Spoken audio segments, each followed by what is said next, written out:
Hello friends, welcome back to the new video. In this video guys, we are going to talk about how can we off our name password in oppo K10 phone. Guys, you want to off this name password guys, you don't like it, and guys you want to off it, and guys you don't know how to off it.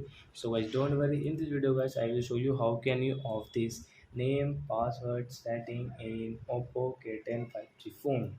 So let's see how to off it. First of all, open your phone setting guys,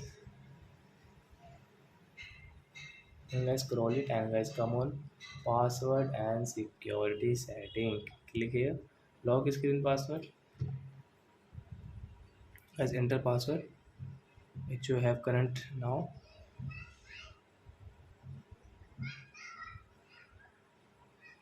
Then guys click on turn off password. Guys enter password same, confirm.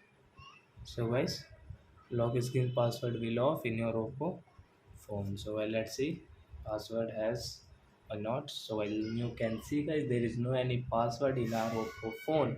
So I hope friends you have understood how to name password in oppo K10 phone. So that's it guys, thanks for watching my video. Now we will meet on next video with new topic. Before guys, please go and like and subscribe my channel. Bye bye friends.